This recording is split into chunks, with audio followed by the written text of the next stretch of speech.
ആലപ്പുഴ മാന്നാറിൽ നിന്ന് 15 വർഷം മുൻപ് കാണാതായ കലയെ കൊലപ്പെടുത്തിയതെന്ന് കസ്റ്റഡിയിലുള്ളവരുടെ മൊഴി. കാറിൽ വെച്ച് തുണി കഴുത്തിൽ ചുറ്റിയാണ് കൊലപ്പെടുത്തിയത്. സംഭവത്തിൽ ഭർത്താവ് അനിൽകുമാറിന്റെ ബന്ധുക്കളും സുഹൃത്തുക്കളുമായ 5 പേരെ പോലീസ് കസ്റ്റഡിയിലെടുത്തു. ഇസ്രായേലിലുള്ള അനിൽകുമാറിനെ നാട്ടിലെത്തിക്കാനുള്ള നടപടിയും ആരംഭിച്ചു. പോലീസിന് ലഭിച്ച ഊമക്കത്തുകളുടെ അടിസ്ഥാനത്തിലാണ് അന്വേഷണം ആരംഭിച്ചത്. വിവരങ്ങളുമായി നിഷ ദിലീപ് ചേരുന്നു. നിഷ, ഇപ്പോൾ സെപ്റ്റിക് ടാങ്കിനുള്ളിൽ മൃതദേഹാവശിഷ്ടം ഉണ്ടോ എന്നുള്ള പരിശോധനയാണ് നടക്കുന്നത്. ഏറ്റവും ഒടുവിലായി നമുക്ക് ലഭിക്കുന്ന റിപ്പോർട്ടുകളെ പ്രകാരമാണ്. രോഹിണി, ഈ മൃതദേഹാവശിഷ്ടങ്ങൾ കണ്ടെത്തുന്നതിനായി സെപ്റ്റിക് ടാങ്ക് തുറന്നുള്ള പരിശോധനകൾ ആരംഭിച്ചിട്ട് കുറച്ച് സമയമായി. ഇപ്പോൾ സെപ്റ്റിക് ടാങ്കിന്റെ കോൺക്രീറ്റ് മൂടി മാറ്റുന്നതിനുള്ള ശ്രമങ്ങളാണ് നടക്കുന്നത്. എന്തായാലും ഇതിൽ നിന്ന് മൃതദേഹാവശിഷ്ടങ്ങൾ കിട്ടിയെങ്കിൽ മാത്രമേ പോലീസിന് ഇക്കാര്യത്തിൽ കൂടുതൽ വ്യക്തത വരികയുള്ളൂ. എന്തായാലും 2 മാസങ്ങൾക്ക് മുൻപ് പോലീസ് മേധാവിക്ക്, ആലപ്പുഴ ജില്ലാ പോലീസ് മേധാവി ചൈത്ര തെരേസ ജോണിന് 2 ഓമക്കത്തുകളാണ് ഇത് സംബന്ധിച്ച് കിട്ടിയത്. ആദ്യ കത്ത് ലഭിക്കുന്നത് 2 മാസങ്ങൾക്ക് മുൻപാണ്. കലയെ കാണാതായത് സംബന്ധിച്ചായിരുന്നു ഈ കത്തിലുള്ള വിവരം.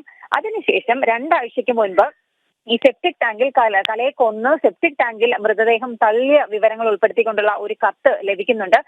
മാത്രമല്ല, ആരാണ് ഈ കൊലപാതകം നടത്തിയതെന്നും ഒപ്പം തന്നെ ആരൊക്കെയാണ് ഇതിൽ പങ്കാളികളായത് എന്നും ഏത് തരത്തിലാണ് കൊലപാതകം നടത്തിയത് എന്നതടക്കമുള്ള വിശദമായ വിവരങ്ങളായിരുന്നു ഈ കത്തിലുണ്ടായിരുന്നതെന്നാണ് ലഭിക്കുന്ന സൂചന. എന്തായാലും പോലീസ് ഇതേക്കുറിച്ച് കൂടുതൽ വ്യക്തമായ വിവരങ്ങളൊന്നും പുറത്തേക്ക് വിടുന്നില്ല. അന്വേഷണത്തെ ബാധിക്കുമെന്ന് തന്നെയാണ് അവർ പറയുന്നത്. എന്തായാലും 5 പേർ, ഈ കലയുടെ ഭർത്താവ് അനിൽകുമാർ ഇസ്രായേലിലാണ്.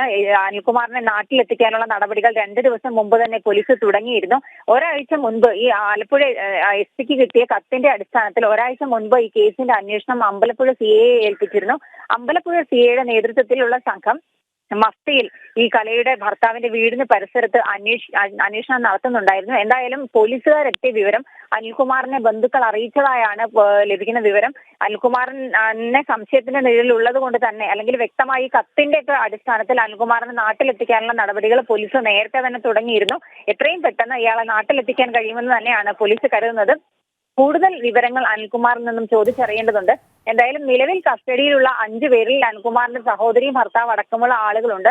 ഇവരാണ് പോലീസിന് ഇപ്പോൾ അനിൽകുമാറാണ് ഈ കൊലപാതകം നടത്തിയതെന്നും ഷാൾ കഴുത്തിൽ കുരുക്കിയാണ് കൊലപ്പെടുത്തിയതെന്നും തങ്ങൾ ഇത് മറവ് ചെയ്യാനുള്ള സഹായം മാത്രമാണ് ചെയ്തതെന്നും അടക്കമുള്ള മൊഴികളൊക്കെ നൽകിയിരിക്കുന്നത്. എന്തായാലും ഈ കസ്റ്റഡിയിലുള്ള ആളുകളെ അടക്കം സ്ഥലത്തെത്തിച്ചുകൊണ്ട് തന്നെയാണ് മൃതദേഹ അവശിഷ്ടങ്ങൾക്കായുള്ള പരിശോധന തുടരുന്നത്.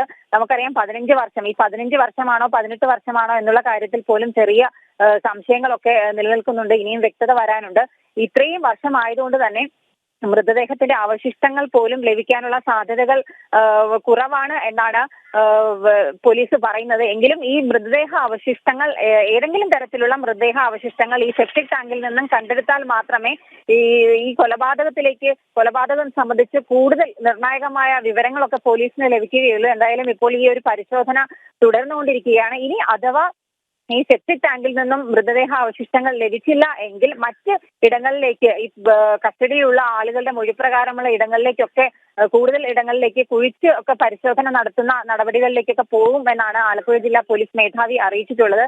എന്തായാലും ഇപ്പോൾ ഇവിടെ കുഴിച്ചുള്ള പരിശോധന നടത്തുകയാണ്. അനിൽകുമാറും കലയും പ്രണയിച്ച് വിവാഹിതരായവരാണ്.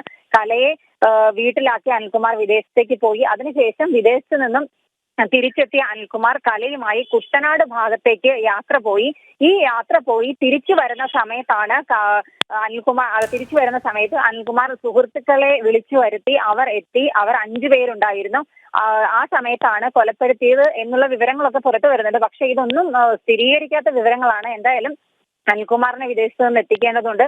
കൂടുതൽ വിവരങ്ങൾ അനിൽകുമാറിൽ നിന്ന് നേരിട്ട് പോലീസിന് ലഭിക്കേണ്ടതുണ്ട്. എന്നാൽ മാത്രമേ ഏത് തരത്തിലാണ് ഈ ഒരു കൊലപാതകത്തിലേക്ക് നയിച്ച കാര്യമുണ്ടായത് എന്നൊക്കെ ഉള്ള കാര്യങ്ങളിലേക്കൊക്കെ കൃത്യമായി എത്താൻ കഴിയുകയുള്ളൂ. ഇവർക്കൊരു കുട്ടിയുണ്ട്. അനിൽകുമാറും കലയും തമ്മിൽ എന്തിനാണ് ഈ ഇത്തരത്തിൽ പ്രശ്നങ്ങൾ ഉണ്ടായത്? സാമ്പത്തികമായിട്ടുള്ള കാര്യങ്ങൾക്കാണോ അതോ മറ്റേതെങ്കിലും കാര്യങ്ങളിലാണോ ഇവർ തമ്മിൽ തർക്കിച്ചത്? അതൊരു കൊലപാതകത്തിലേക്ക് കലാശിച്ചത് എന്നതടക്കമുള്ള കാര്യങ്ങളിലൊക്കെ ഇനിയും പോലീസിന് വ്യക്തത വരാനുണ്ട്.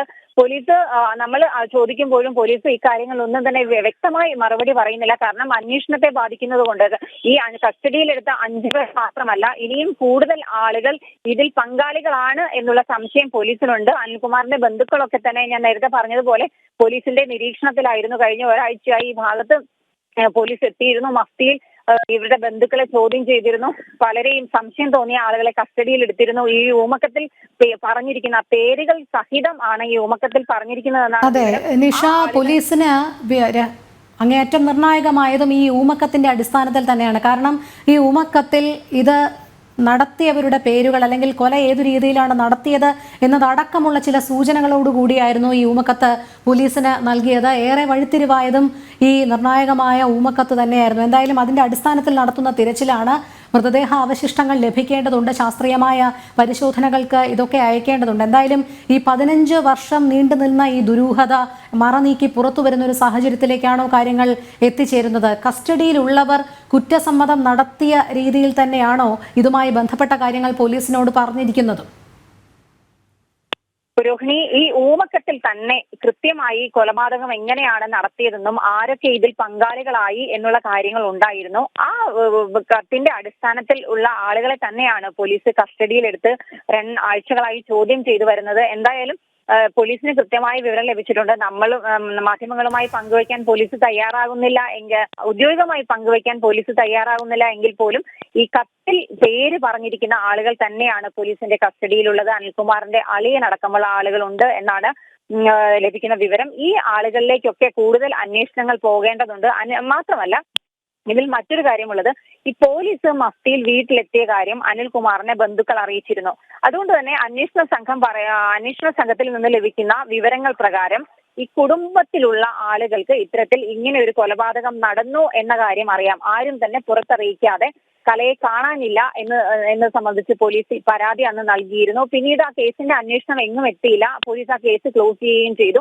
അന്ന് അനിൽകുമാറും ബന്ധുക്കളും നാട്ടിലുള്ള ആളുകൾ കലയെ അന്വേഷിച്ചപ്പോൾ പറഞ്ഞത് കല വീട്ടിലുണ്ടായിരുന്ന സ്വർണവുമായി മറ്റൊരാൾക്കൊപ്പം പോയി എന്നാണ്. അങ്ങനെ തന്നെയാണ് ഇവിടെയുള്ള നാട്ടുകാരും അല്പസമയം മുമ്പ് നമ്മളോട് ചില ആളുകളെങ്കിലും പറഞ്ഞത്. എന്തായാലും ആ രീതിയിലുള്ള പ്രചാരണങ്ങളൊക്കെ അന്ന് നാട്ടിൽ നടന്നു. പിന്നീട് കലയെക്കുറിച്ച് യാതൊരു വിവരവും ലഭിച്ചിരുന്നില്ല. അതിനുശേഷമാണ് ഈ 2 മാസങ്ങൾക്ക് മുമ്പ് ഇത്തരത്തിലൊരു 15 വർഷം മുമ്പ് നടന്ന ഒരു കൊലപാതകത്തിന്റെ ചുരുൾ അഴിയിക്കുന്ന രീതിയിൽ ഇത്തരത്തിൽ 2 ഊമക്കത്തുകൾ ജില്ലാ പോലീസ് മേധാവിക്ക് ലഭിക്കുന്നത്. എന്തായാലും ഈ കൊലപാതകവുമായി അടുത്ത ബന്ധമുള്ള അല്ലെങ്കിൽ അത് അറിയാവുന്ന ആളുകൾ തന്നെ ആയിരിക്കും ഇത്തരത്തിൽ വിശദമായി തന്നെ എഴുതിയ കത്തുകൾ അയച്ചത് എന്ന് പോലീസ് സമ്മതിക്കുന്നുണ്ട്. എന്തായാലും കൂടുതൽ വിവരങ്ങൾ ഈ കാര്യങ്ങളിലൊന്നും തന്നെ ഇത് ഏത് രീതിയിലാണ് കൊലപാതകം നടത്തിയതെന്ന് ഈ കസ്റ്റഡിയിലായ ആളുകളാണ് പറഞ്ഞിട്ടുള്ളത്. പക്ഷേ എന്താണ് കൊലപാതകത്തിലേക്ക് നയിച്ചതെന്നും അനിൽകുമാറും കലയും തമ്മിൽ എന്തായിരുന്നു പ്രശ്നങ്ങൾ ഉണ്ടായിരുന്നതെന്നും അതിലൊന്നും തന്നെ വ്യക്തത കൊണ്ടുവരാനായിട്ട് പോലീസിന് കഴിഞ്ഞിട്ടില്ല. അതിന് അനിൽകുമാറിനെ നാട്ടിലെത്തിക്കുക തന്നെ വേണം. അടുത്ത ദിവസങ്ങളിൽ തന്നെ ഇയാളെ നാട്ടിലെത്തിച്ച് വിശദമായി തന്നെ ചോദ്യം ചെയ്യാനുള്ള തയ്യാറെടുപ്പിലാണ് പോലീസ് ഉള്ളത്. എന്തായാലും ഇപ്പോൾ ഈ മൂടി തുറന്നുള്ള പരിശോധനകളിലേക്കൊക്കെ കടന്നിരിക്കുകയാണ്. മാത്രമല്ല ഈ മൂടി തുറന്ന് പരിശോധിച്ചാൽ പോലും വളരെ ബുദ്ധിമുട്ട് ഏറിയ ഒരു കാര്യം തന്നെയാണ് ഇത്തരത്തിൽ മൃതദേഹാവശിഷ്ടങ്ങൾ 15 വർഷം മുമ്പ് നടന്ന ഒരു കൊലപാതകത്തിൽ ആ മൃതദേഹത്തിന്റെ അവശിഷ്ടങ്ങൾ എന്തെങ്കിലും കിട്ടുക എന്ന് പറയുന്നത് തന്നെ ഒരു വലിയ വെല്ലുവിളിയാണ്. ഫോറൻസിക് വിദഗ്ധർ അടക്കമുള്ള സംഘമാണ് ഇപ്പോൾ മാന്നാറിൽ. കാരണം വർഷങ്ങളായി അടച്ചിട്ടിരുന്ന സെപ്റ്റിക് ടാങ്കാണ്.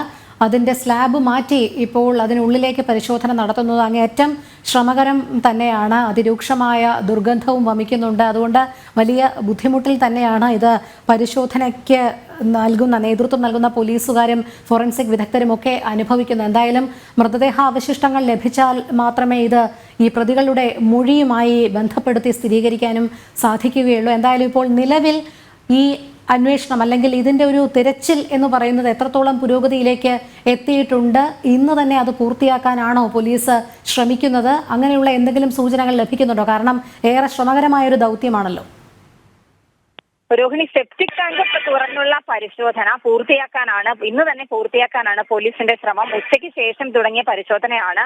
ഇപ്പോൾ സെപ്റ്റിക് ടാങ്കിന്റെ മൂടി നീക്കം ചെയ്തിട്ടുണ്ട്. മൂടി നീക്കം ചെയ്താൽ പോലും ഇത്രയധികം വർഷങ്ങളായ ഒരു സംഭവമാണ്. അതുകൊണ്ട് വളരെ ആഴത്തിലേക്കൊക്കെ പോകാനുള്ള സാധ്യതയും പോലീസ് തള്ളിക്കളയുന്നില്ല. പക്ഷെ പോലീസ് പറയുന്ന ഒരു കാര്യം, ഈ മൃതദേഹ അവശിഷ്ടങ്ങൾ അവിടെ നിന്ന് കിട്ടിയാൽ മാത്രമേ ഈ ഊമക്കത്തിലുള്ള വിവരങ്ങൾ അടക്കമുള്ള കാര്യങ്ങൾക്ക് വ്യക്തത അല്ലെങ്കിൽ സ്ഥിരീകരണം നൽകാൻ കഴിയൂ എന്നുള്ള കാര്യത്തിൽ തന്നെയാണ് പോലീസ് നിൽക്കുന്നത്. എന്തായാലും ഈ കസ്റ്റഡിയിലുള്ള ആളുകളിൽ ചിലരെ ഈ സ്ഥലത്ത് എത്തിച്ചുകൊണ്ട് തന്നെയാണ് അവർ കാണിച്ചു കൊടുക്കുന്ന സ്ഥലങ്ങളിലേക്ക് എത്തിച്ചുകൊണ്ട് തന്നെയാണ് ഇപ്പോൾ ഈ സെപ്റ്റിക് ടാങ്ക് തുറന്നുള്ള പരിശോധന. ഈ സെപ്റ്റിക് ടാങ്ക് തുറന്നുള്ള പരിശോധനകൾ ഇന്ന് തന്നെ പൂർത്തിയാക്കും.